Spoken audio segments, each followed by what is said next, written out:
Quiero que nos vayamos familiarizando con el título. Jesús, el gran sumo sacerdote. Vamos a entender una faceta más de lo que fue el papel de Jesús en la cruz del Calvario. Y cuando hablamos de Jesús, tenemos que hablar de ese líder, de ese modelo, de ese Dios que nos ama, que nos amó, que en ese momento sublime entregó su vida por nosotros. Cuando hablamos de Jesús, yo tengo que hablar de la persona más importante de mi vida, ¿cierto? Cuando hablamos de Jesús, yo tengo que decir, yo amo a Jesús, yo tengo que enamorarme de Jesús, yo tengo que conocer a Jesús y empezar a interactuar con Él, dejarme mover, guiar, dirigir y encaminar mi vida de la mano de ¿quién? De Jesús, ¿cierto? Por eso en esta faceta de Jesús que vamos a mirar hoy, como Jesús el gran sumo sacerdote, vamos a ir a la palabra en Hebreos 4, 14, 16. ¿Ya la tenemos en pantalla? Ok, muy bien. Por favor, vayan visualizándola con la palabra, porque en algunos momentos vamos a quitar la cita bíblica aquí en pantalla y vamos a referirnos a su Biblia cuando la vamos a ir estudiando y desglosando la palabra. ¿Listos? Ok. Por tanto, teniendo un gran sumo sacerdote que traspasó los cielos, Jesús es el Hijo de Dios, retengamos nuestra profesión, porque no tenemos un sumo sacerdote que no pueda compadecerse de nuestras debilidades. ¿Cómo dice? Que no tenemos un sumo sacerdote que no pueda compadecerse de nuestras debilidades. Muy bien. Sino uno que fue tentado en todo según nuestra semejanza. Pero, ¿qué dice? Sin pecado. Ojo, sin pecado. Acerquémonos pues confiadamente al trono de la gracia para alcanzar misericordia y hallar gracia para el oportuno socorro. Ok. Ahorita más adelante vamos a desglosar un poquito esta palabra. Pero nos vamos a referir al papel de qué es un sacerdote. ¿Qué es un sacerdote? No miremos al sacerdote que conocemos de pronto de la tradición de donde venimos todos, no miremos a ese sacerdote. Miremos al sacerdote que en el Antiguo Testamento, cuando el pueblo pecaba, ¿qué llevaba al pueblo para que lavaran su pecado? Un cordero, ¿cierto?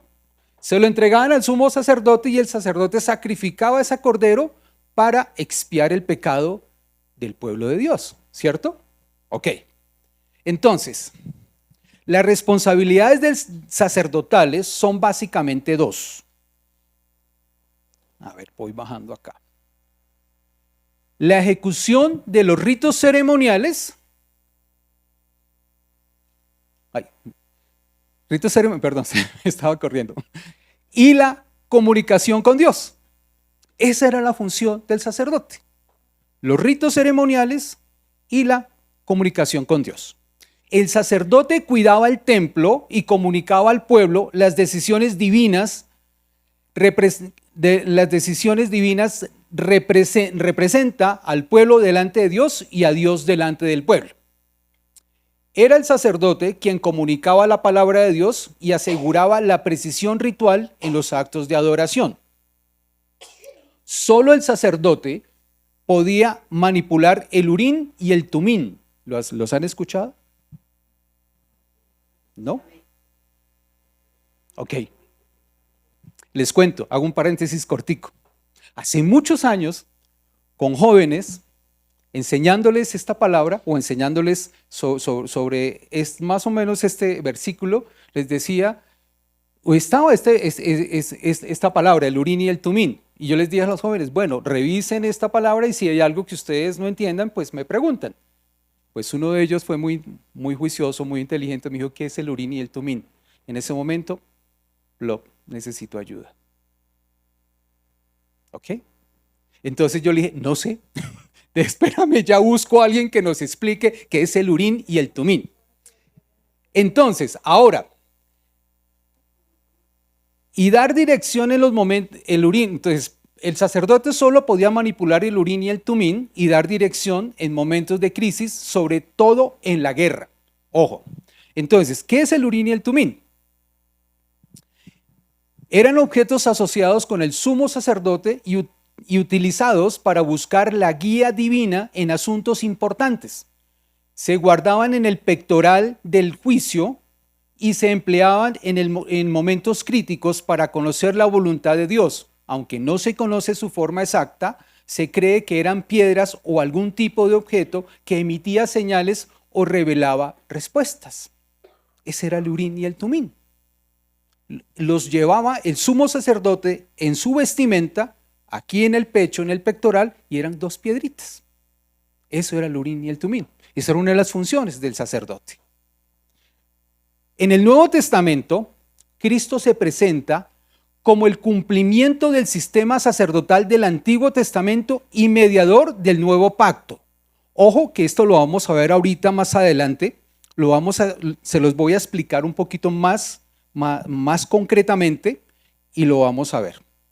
Porque muchas veces nosotros hemos estudiado la palabra, la hemos leído, hemos pasado muchas veces por este texto que lo vamos a desglosar más adelante, y es una verdad revelada del reino, la que vamos a estudiar hoy. Una verdad revelada del reino.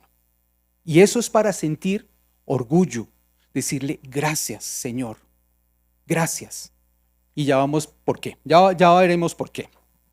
En la teología cristiana, Cristo es el cumplimiento del sistema sacerdotal por haber dado su vida en rescate de muchos. Eso vemos la concordancia en Marcos 10:45. No lo vamos a ver esa. Esa no te la pasé, solamente es para la comprobación, para corroborar la cita bíblica. La iglesia como cuerpo de Cristo comparte el sacerdocio de Jesucristo. Eso lo dice 1 Pedro 2:5 y 2:9. Ok. Esas eran las funciones del sacerdote. Ahora, vamos a ver en el versículo 14, que ya habíamos visto, que Jesús traspasó los cielos, ¿cierto? Así como el sumo sacerdote, bajo el Antiguo Testamento, tenía que atravesar 3 áreas: el atrio exterior, el lugar santo, y pasar al lugar santísimo, ¿cierto? Para hacer el sacrificio expiatorio por los pecados. Jesús pasó a través de los 3 cielos: el cielo atmosférico, el cielo estelar y la morada de Dios. La morada de Dios es el 3er cielo, ¿cierto? Tras hacer el sacrificio perfecto y definitivo. El sacrificio de Cristo en la cruz del Calvario fue el sacrificio perfecto. Y ya lo vamos a ver por qué. Jesús, en el mismo versículo 14, dice Jesús, el Hijo de Dios. Vemos a Jesús, vemos las 2 naturalezas de Jesús. ¿Cuáles son? La humana y la divina. Es el único ser humano en este planeta que tenía 2 naturalezas, la humana y la divina. Era Dios encarnado. Era Dios encarnado. Nadie más va a tener ese honor o va a tener esa calificación de tener las 2 naturalezas, ¿cierto? Solo Él podía llevar a cabo el sacrificio expiatorio por nuestros pecados.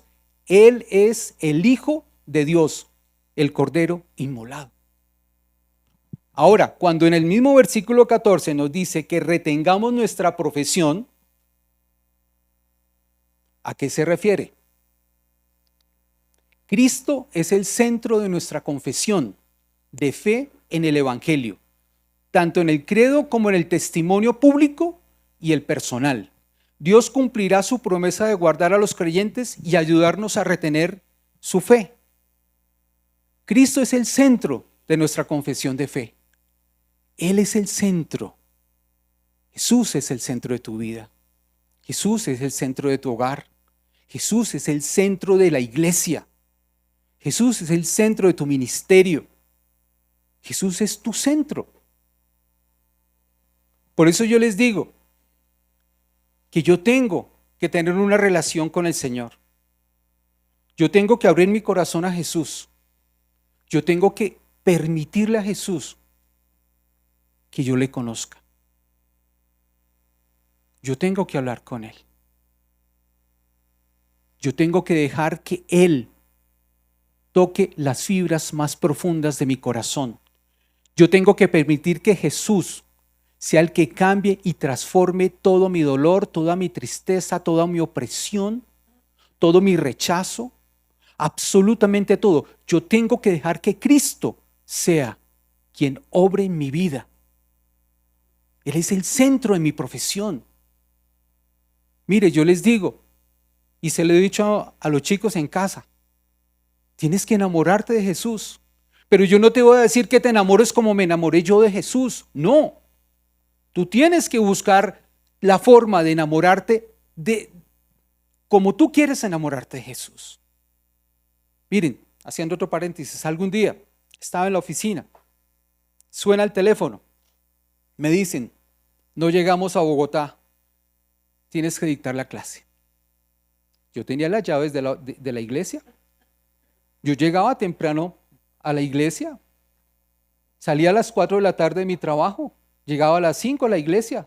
¿Qué hacía a las 5? Lavaba los baños, barría, trapeaba, ponía las sillas, ponía el sonido, el poco sonido que teníamos, que eso era como poner 3 matracas, ¿sí? Eso hacía. Listo, está bien, listo, yo tengo la llave, yo voy a... Y encima del escritorio está la enseñanza. Está la enseñanza. Listo. Ok, me tocó llegar rápido, bueno, barrer, trapear, echar lavar el baño. Y cogí el texto tan. Ay, hablaba de Jesús. Llegaron los estudiantes al estudio bíblico, que llegaban a las 7 de la noche. Y yo les decía, miren, estoy enamorado. Y estoy enamorado de un man. Así les dije. Estoy enamorado de un man. Y cuando dijeron, no, el Fercho se le voltearon las chupas, no, el Fercho mejor dicho, no, tal cosa. Pero un momento, ese man se llama Jesucristo. Y fue una noche espectacular de hablar de Jesús, de enseñar a Jesús. Y eso es a lo que nosotros debemos apuntar. Nuestra profesión de fe es Cristo. Nosotros tenemos que respirar a Cristo, tenemos que vivir a Cristo, sentir a Cristo. Sí, Señor Jesús, yo sé que muchas veces yo fallo, yo la embarro, yo no me dejo guiar. Cuando tú me dices por aquí, yo me voy por allá. Cuando tú me dices no hagas, yo hago lo contrario, lo diferente. No, Señor, es que en este momento estoy dolido, estoy triste, estoy agobiado, es que me pegaron, es que me cascaron, es que fue que. Y muchas veces le decimos a Cristo así. Pero igual en el momento que el Señor, cuando lo buscamos en oración, cuando estamos caídos, cuando estamos abatidos y clamamos a Él, ¿qué dice su palabra? Que Él inclina su oído para escucharte. Y estamos dolidos, estamos abatidos, y muchas veces con llanto, con lágrimas en los ojos, lo buscamos. ¿Y qué hace Él? Nos recoge, ¿cierto? Esa es tu profesión de fe. Ese es tu baluarte. Esa es tu piedra. Esa es tu roca. ¿Amén? Bueno. Porque no, es que me extiendo y salimos a las 3. No, mentiras. Versículo 15, ¿qué dice? Tentado en todo. La autenticidad de la humanidad de Cristo queda demostrada por el hecho de que Él fue influenciado a ser tentado. Al experimentar la tentación, Jesús pudo entender a perfección el género humano. Él sabe qué sientes tú, Él sabe qué estás viviendo, Él sabe qué está pasando, cuáles son tus luchas, cuáles son tus problemas, qué estás pensando en estos momentos, qué va a pasar más adelante. Lo sabe, porque tuvo tu misma naturaleza humana. Sintió cansancio, dolor, tristeza. agonía, como lo podemos sentir cada uno de nosotros. Jesús pudo entender a perfección el género humano, así como identificarse con sus hermanos. ¿Con quiénes? Con sus hermanos. ¿Y quiénes son sus hermanos? Nosotros. Amén. Y tener compasión real de ellos. Él sintió en carne propia la fuerza plena de la tentación, a diferencia de nosotros, que con frecuencia cedemos ¿a qué? A la tentación. Él sí la pudo vencer. Yo muchas veces no puedo vencer la tentación, o muchas veces no podemos vencer la tentación. Jesús venció la tentación. Jesús sí la pudo vencer, perdón. No se me vaya. Ahora, vamos. Espérame que se me fue por acá. Ahora, vamos en el versículo 16 dice, acerquémonos confiadamente al trono de la gracia. Aquí, en este versículo, es clave el Espíritu Santo. Porque el Espíritu Santo es el que nos revela y nos confirma que nuestra fe es verdadera. Que en quien hemos confiado, a quien le hemos entregado nuestra vida, es verdadero. Es nuestro Señor, nuestro Dios, nuestro Salvador. El Espíritu Santo invita a todos los creyentes para que se acerquen con confianza al trono de Dios a recibir misericordia y gracia por medio de ¿quién? De Jesucristo. Fue en el trono de Dios que Cristo hizo su expiación por los pecados. Es de allí mismo que la gracia es dispensada para cada uno de nosotros. No sé si el pastor Gustavo, el pastor Jorge o Cristo, de pronto escuchamos en una época esta frase que decía, gracia a vosotros, gracia a vosotros. Se convirtió en un saludo acostumbrado entre los creyentes para celebrar esta provisión divina siempre disponible, siempre disponible. En el sacerdocio humano, ahora entendamos esto, vamos para Hebreos 5, 1, 4. El sacerdocio humano es imperfecto, ¿ok?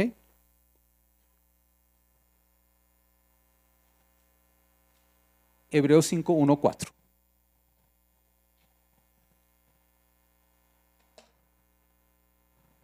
¿Ya? ¿No? Ok, listo.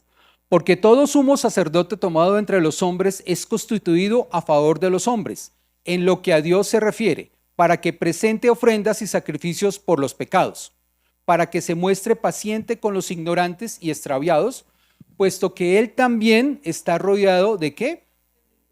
De debilidad, y por causa de ella debe ofrecer por los pecados, tanto por sí mismo como también por el pueblo. Y nadie toma para sí esta honra, sino el que es llamado por Dios, como lo fue Aarón. En este versículo, o en este texto bíblico de Hebreos 5, 1, 4, ahí está, claro, ¿qué es el sacerdocio humano? Una persona como cualquiera de nosotros, que fue elegido para realizar esa labor o ese honor de ofrecer el sacrificio por la expiación de los pecados. Pero él tenía que estar limpio ante Dios, tenía que ofrecer, pedir perdón por sus propios pecados. Acuérdese, en el Antiguo Testamento, una sola vez entraba el sacerdote en el lugar santo, en el lugar santísimo. Si el sacerdote no iba amarrado con una cuerda, si el sacerdote no estaba libre de culpa, de pecado, el sacerdote salía caminando solo. Sus vestiduras le ponían campanillas, porque si escuchaban las campanillas decían, bueno, allá viene caminando. Si no, escuchaban un golpe, ¡pa!, un golpe seco, se cayó, se murió allá. Jalen, empiecen a jalar. Era un hombre humano como cualquiera de nosotros que tenía que ofrecer por sus propios pecados y por los de los demás, ¿ok? Del pueblo. Amén. Bueno, avancemos. Ahora, El sacerdocio de Cristo es eterno. El sacerdocio de Cristo es eterno. Hebreos 5, 5, 10. Ok, ya lo tenemos en pantalla. Así tampoco Cristo se glorificó a sí mismo, haciéndose sumo sacerdote, sino el que le dijo. ¿Qué le dijo? Tú eres mi hijo. ¿Quién está hablando aquí? Dios, ¿cierto? Dios Padre está hablando acá, ¿cierto? Tú eres mi hijo, yo te he engendrado hoy. Eso lo podemos corroborar en Salmo 2:7. Como también dice en otro lugar, tú eres sacerdote para siempre según el orden de Melquisedec. También lo podemos corroborar en el Salmo 110:4. Ese no lo vamos a buscar ahorita. Es como referencia. ¿Listos? Cristo, en los días de su carne, ofreciendo ruegos y súplicas con gran clamor y lágrimas, al que le podía librar de la muerte, fue oído a causa de su temor reverente. Y aunque era hijo, por lo que padeció, aprendió la obediencia. Y habiendo sido perfeccionado, vino a ser autor de eterna salvación para todos los que le obedecen. Y fue declarado por Dios sumo sacerdote según el orden de Melquisedec. Ahora, miremos, versículo 7. El versículo 7 nos está hablando de Jesús en Getsemaní. Así de sencillo. Jesús en Getsemaní, él estaba experimentando el peso por nuestro pecado, ¿cierto? Pero se sometió voluntariamente a ese sacrificio. Aceptó la copa del sufrimiento que ocasionaría su muerte. Jesús anticipó la carga descomunal del juicio por el pecado que caería sobre sus hombros, por lo cual sintió angustia, tristeza profunda, ¿cierto? Ya lo hemos visto, ya lo hemos analizado, lo hemos hablado en otras enseñanzas.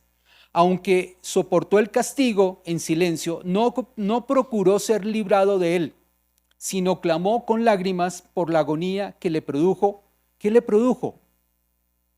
La furia de Dios sobre él por nuestros pecados. ¿Ustedes se imaginan la furia, la ira de Dios y Jesús en su humanidad soportando ese peso tan impresionante? ¿Se acuerdan cuando les enseñaba sobre la hematidrosis? Que eran gotas de sangre.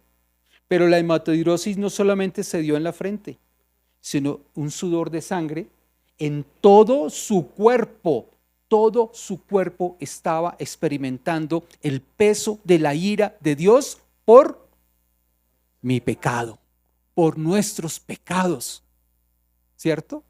Entonces, ahí vemos la obediencia del Señor. En el versículo 8 dice, aprendió la obediencia. Desglosando ese versículo un poquito, aprendió la obediencia en su deidad. Cuando hablamos de deidad de Cristo, nos referimos a la naturaleza divina de Jesús. Cuando escuchen ese término, deidad, es la naturaleza divina de Jesús. ¿Ok? Como el Hijo de Dios, él entendía por completo qué era la obediencia. Él se humilló a sí mismo para aprender. Aprendió la obediencia por sí mismo, por las mismas razones que soportó la tentación, para confirmar su humanidad y experimentar sus sufrimientos a plenitud.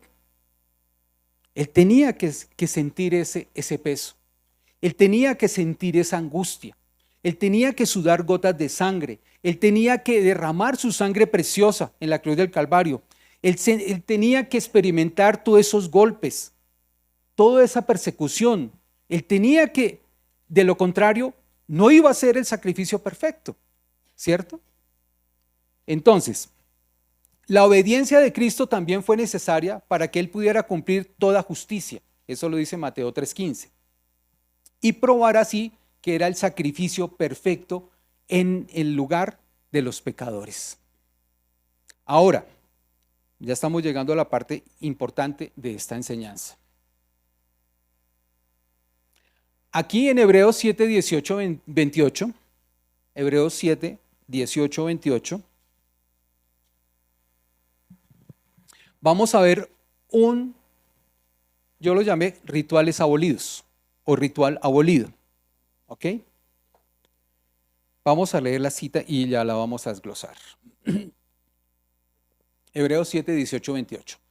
Queda pues abrogado el mandamiento anterior a causa de su debilidad e ineficacia, pues nada perfeccionó la ley,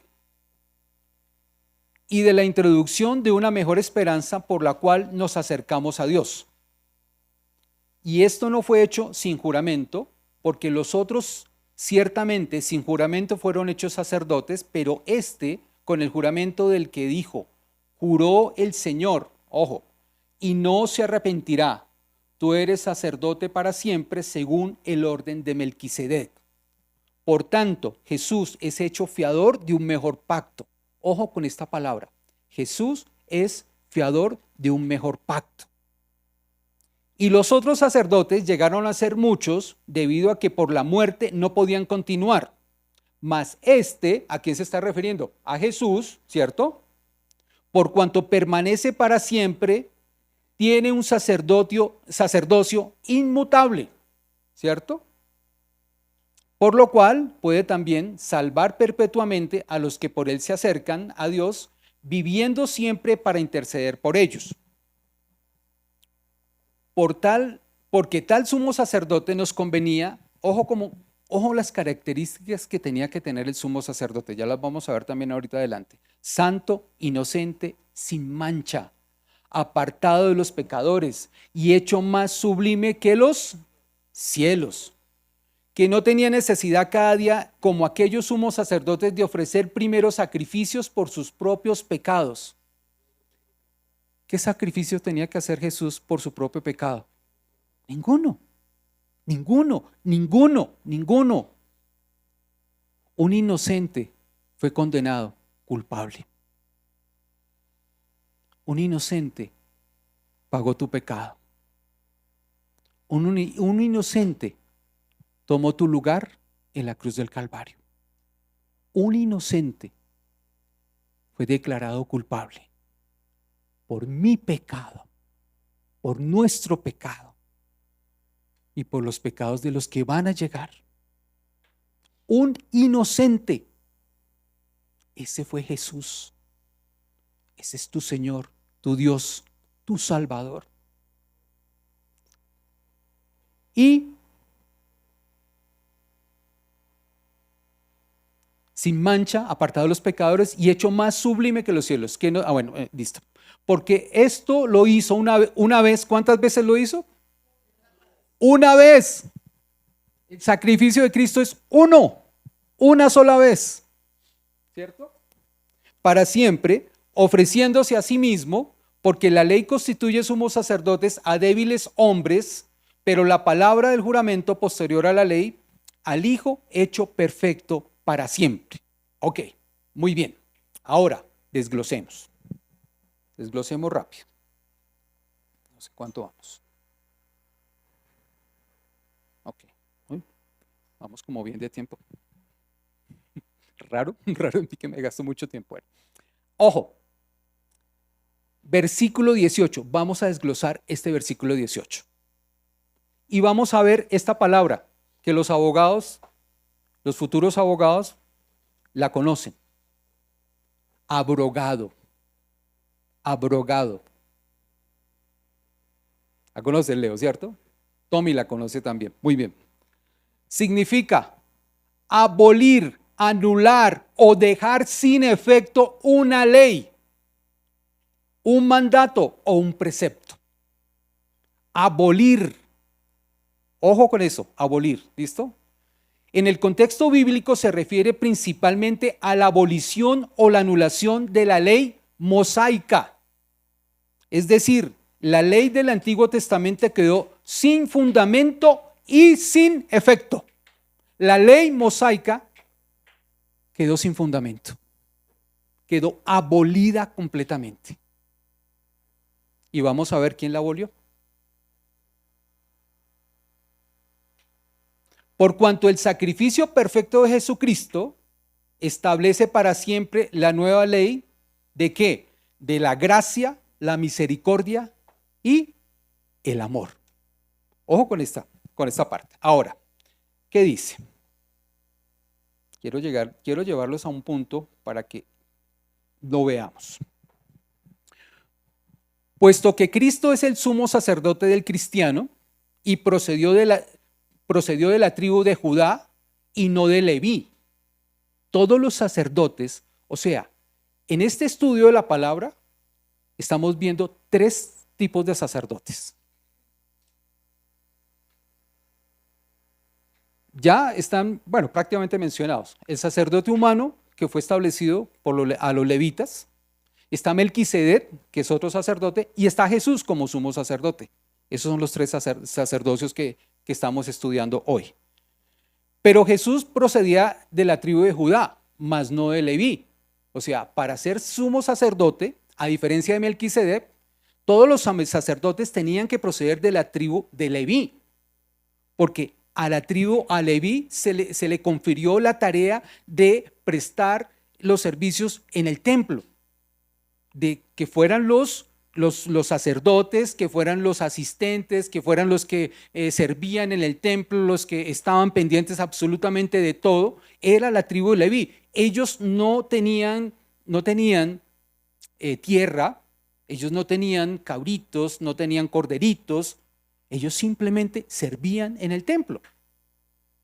Entonces, obviamente, de las ofrendas que llevaban los hijos de Israel para sacrificio, para la expiación de sus pecados, una parte se entregaba para el sacrificio y la otra parte para el sostenimiento ¿de quién? Del templo, ¿cierto? De los levitas, porque ellos no podían poner un negocio, ¿sí? Digamos, un sándwich del rey. No podían poner un sándwich del rey, ¿sí? O las esmeraldas del rey, ¿sí? Para conseguir negocios y hacer negocios y financiarse, digámoslo así. ¿Ok? Entonces, su sacerdocio está por encima de la ley que confirió autoridad al sacerdocio levítico. Esta es una prueba de que la ley mosaica había sido abrogada. El sistema levítico fue reemplazado por un nuevo sacerdote que ofreció un sacrificio nuevo y completo bajo un nuevo pacto. Él abrogó la ley porque la cumplió a perfección. ¿Por qué fue abrogada la ley? Porque la cumplió a perfección. Eso también lo podemos corroborar en Mateo 5:17. Nosotros los cristianos, ¿qué pasó? Si Jesús abrogó la ley, ¿cómo estamos nosotros los cristianos? Ustedes me preguntarán, ¿cómo estamos nosotros? Entonces, ¿cómo vamos nosotros ahí? Entonces, no estamos los cristianos bajo la ley, estamos bajo la gracia por el sacrificio perfecto de Jesús en la cruz del Calvario. La ley ya no nos aplica a nosotros. Ahora, lo que les estoy diciendo, esto es una verdad del reino. Y el Señor la revela a través de su palabra para mostrarnos su gracia y misericordia y su amor. Aquí en esta parte, esta es la parte principal de esta enseñanza. Mostrar a Jesús como sumo sacerdote. Él abrogó la ley mosaica, porque Él fue el sacrificio perfecto. Y por eso nosotros, no los cristianos, la iglesia cristiana, no está bajo la ley. No está bajo la ley. Esta es una verdad del reino. Esta es una verdad. Por el sacrificio perfecto de Jesús en la cruz del Calvario, Él abolió la ley. La dejó sin fundamento porque la cumplió. Porque el sacerdote anteriormente tenía que sacrificar por sus propios pecados un sacrificio, pero aquí él era inocente y este inocente se sacrificó por nosotros y pagó el precio por nosotros. Entonces se cumplió la ley. Los otros sacerdotes, como eran humanos, fueron muchos. ¿Por qué? Porque ellos no se podían mantener por el tiempo, porque ellos obviamente tenían que morir en algún momento. Pero este sumo sacerdote, este Jesús, tiene un sacerdocio eterno, porque murió en la cruz, resucitó y te concedió esa gracia, esa misericordia. Por eso tú no estás bajo la ley. Y muchas veces podemos pasar por estos textos, muchas veces podemos leerlo, muchas veces. Incluso esta enseñanza la di hace más de 20 años. Y hace más de 20 años no entendí esta palabra. Sí la enseñé a Jesús, enseñé como el sumo sacerdote, tal vez yo me acuerdo, ahí tengo un cassette, incluso alguna vez lo escuché y dije, Dios mío, borren ese cassette. Pero hoy, trabajando esta enseñanza y viendo a Jesús y viendo esta verdad revelada del reino, que ya no estamos bajo la ley, sino bajo la gracia, porque el sacrificio perfecto de Dios pagó y cumplió la ley. Y por eso la ley fue abolida completamente. Y si alguien viene a decirte que estás bajo la ley, no, estoy bajo la gracia por el amor de Cristo, porque no hay amor más grande que el Padre entregar a su único Hijo, por amor. Eso es lo más importante, es lo que nos tiene que llenar el pecho, el corazón de orgullo y enamorarnos más de Jesús. Ahora, ¿se me perdió esto? ¿Pasó? Ya. Romanos 6:14.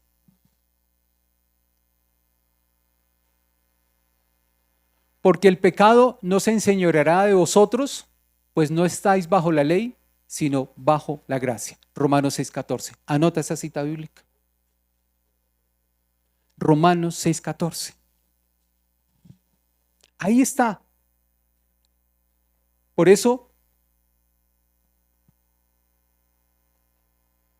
el sacrificio de Jesús fue suficiente. Una sola vez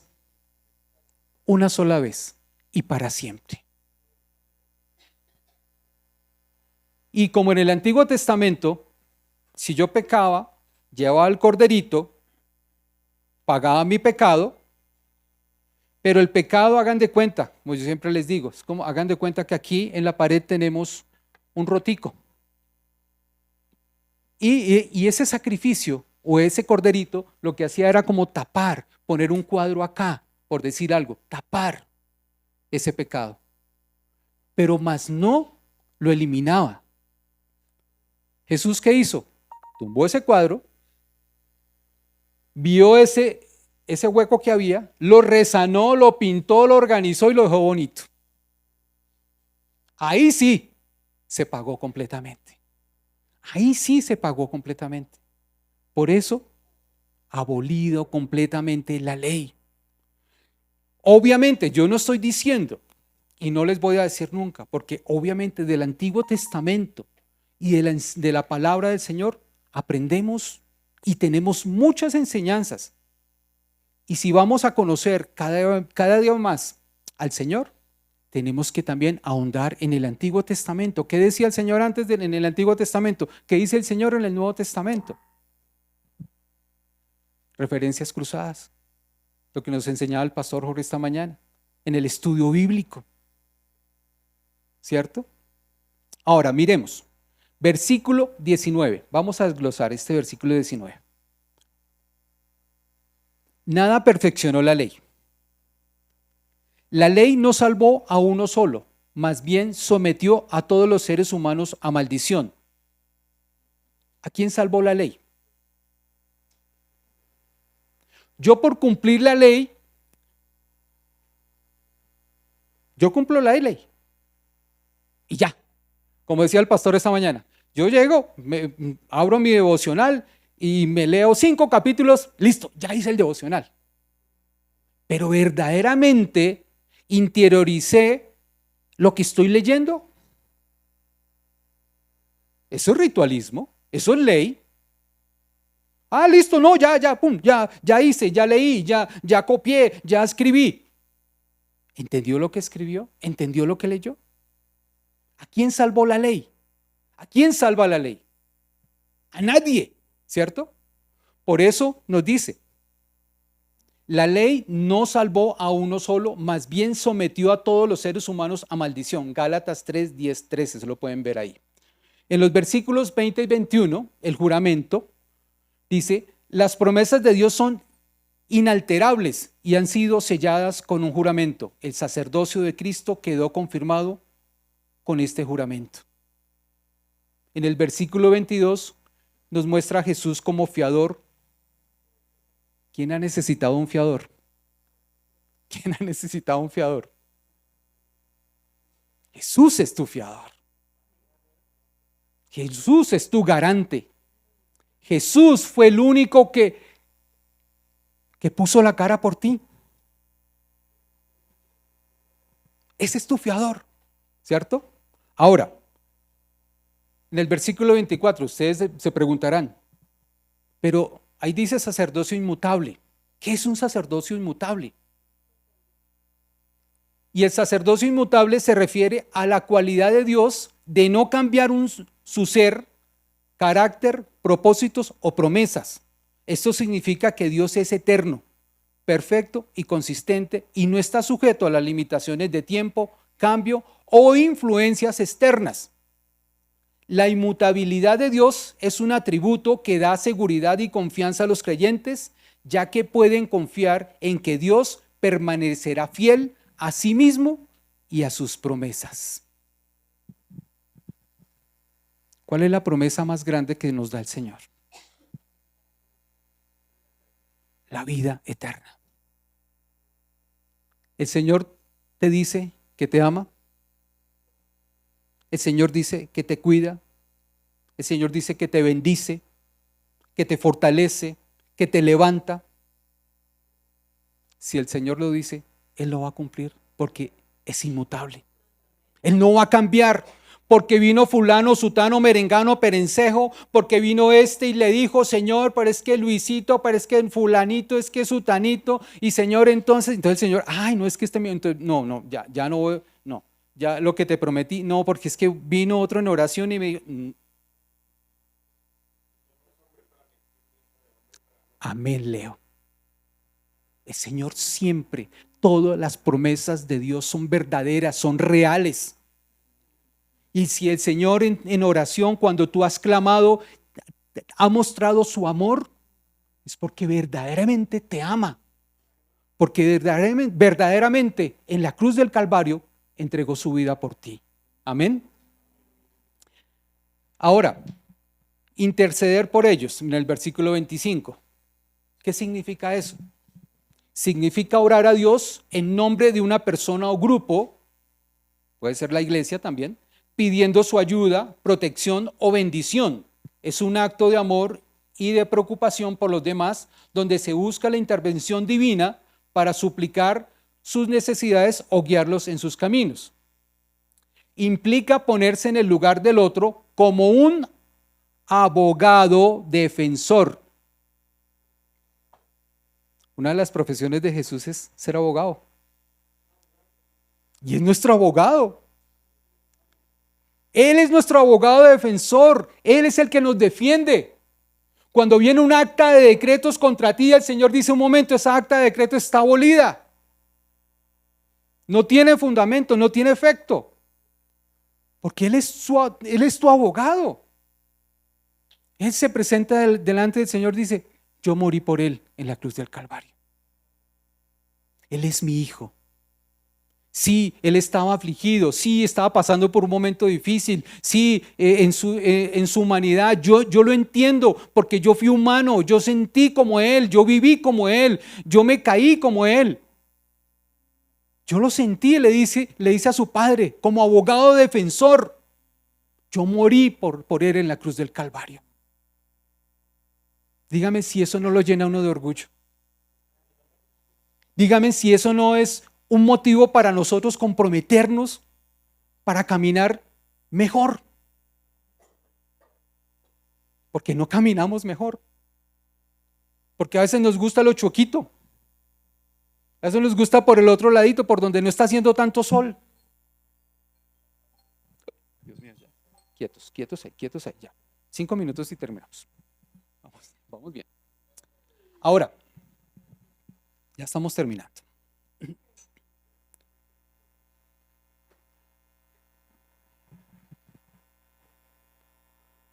Me falta mencionarles un sacerdote. Ahora vamos a mencionar a Melquisedec.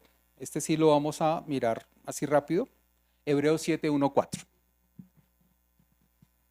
Porque este Melquisedec, rey de Salem, voy adelantándome, sacerdote del Dios Altísimo, que salió a recibir a Abraham, que volvía de la derrota de los reyes, y le bendijo.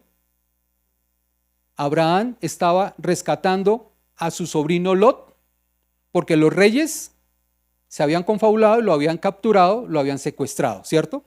Entonces Abraham se llevó un grupo de sus sirvientes, que eran más o menos como unos 300, si mal no recuerdo, y fue y lo enfrentó, obviamente rescató a Lot de los reyes, y como el versículo 2 dice, a quien asimismo dio Abraham los diezmos de todo.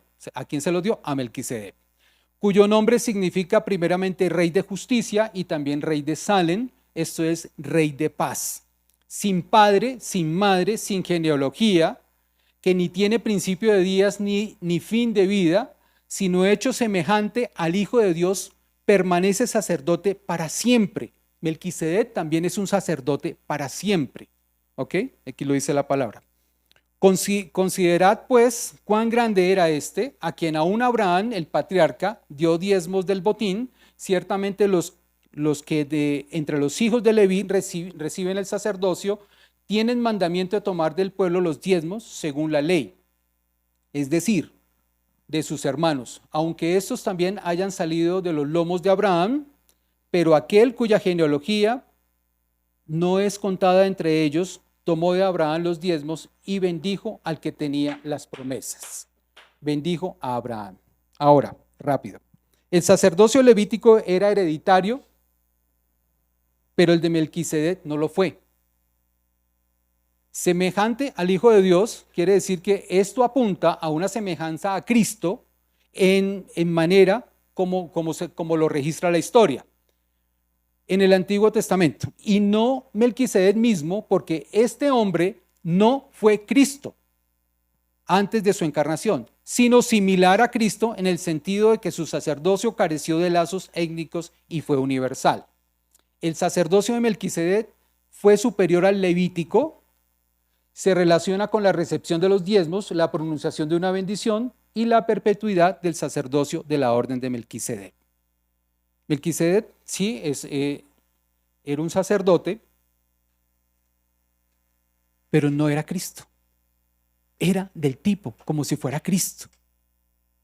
De lo que iba a ser Jesús más adelante como Jesús, el gran sumo sacerdote. En resumen,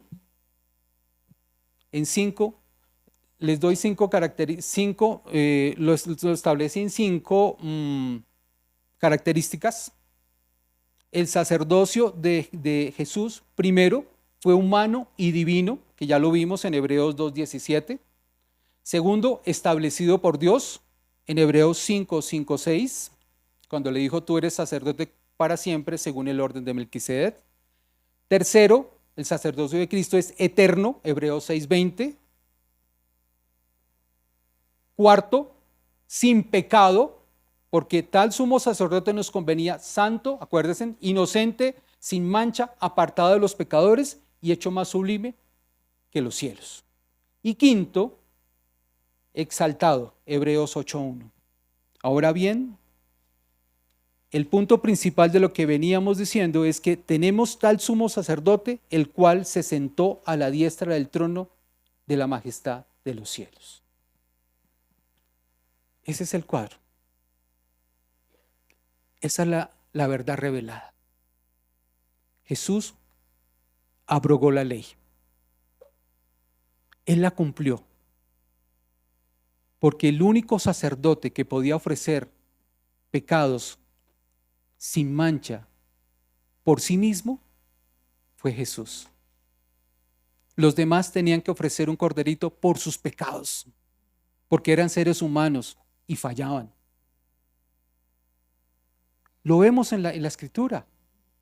Vemos cómo los sacerdotes fallaban con sus hijos, con sus familias. Jesús no falló. Y por eso Jesús es tu sumo sacerdote. Es tuyo. Y por eso, hoy,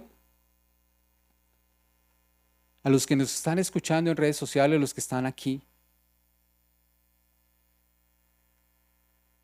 si esta palabra llegó a tu corazón y no has recibido a Cristo en tu corazón, no le has dado la opción al Señor de que Él sea tu Señor y Dios, y si verdaderamente tocó tu palabra, tocó tu corazón, te invito a hacer una pequeña oración. Esta oración no es una oración de muletilla y no es para que le estemos repitiendo como no tiene, mejor dicho, no es una oración para invitar a Jesús a que entre en tu corazón, a que le digas que hoy entiendes su sacrificio, que hoy lo ves como el sumo sacerdote, porque se entregó a sí mismo por mí, por ti, por cada uno de nosotros, por nuestros pecados. Jesús quiere morar en tu vida. Jesús quiere cambiarla. Jesús quiere hacer su obra. Él te ama. Él te ha cuidado. Él te ha bendecido. Él ve tu sufrimiento. Él ve tu enfermedad. Él ve lo que sientes. Él ve el rechazo. Él ve el dolor. Él ve la tristeza. Por eso se hizo humano, para compadecerse de cada uno de nosotros, para sentir, para vivir, para experimentar en su carne qué somos, para experimentar que somos su obra perfecta, que tenemos un Dios Padre que nos ama, que entregó a su Hijo por amor y lo dio todo en la cruz del Calvario, y hoy quiere hacer algo grande en tu vida. Hoy es el día donde le vamos a permitir al Señor que cambie, que transforme, que obre su perfecta voluntad en cada uno de nosotros, en tu hogar, en tu familia, en la iglesia, en el ministerio. Señor, somos arcilla en tus manos. Tú eres el alfarero, Señor. Haznos instrumentos tuyos para proclamar el evangelio, para llevar esta palabra, para que llegue y transforme, Señor, para que te vean a ti como el gran sumo sacerdote que se entregó por amor, para librarnos de la ley y llevarnos a la gracia. Abre tu corazón y repite conmigo estas pocas palabras.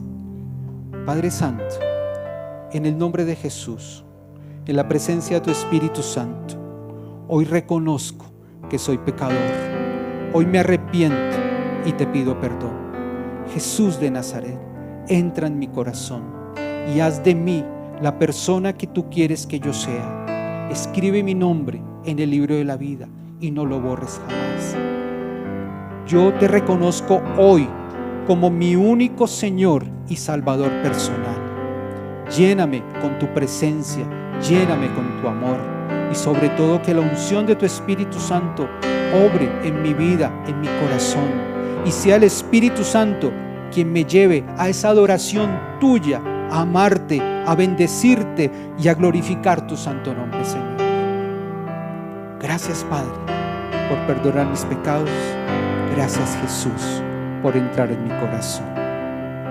Amén y amén. Mis hermanos, todo honor y toda gloria para el Señor. Amén. Gracias.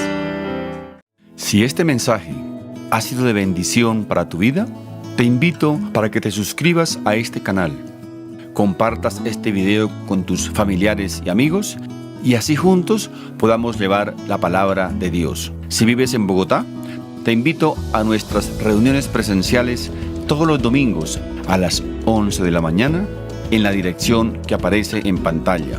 Dios te bendiga.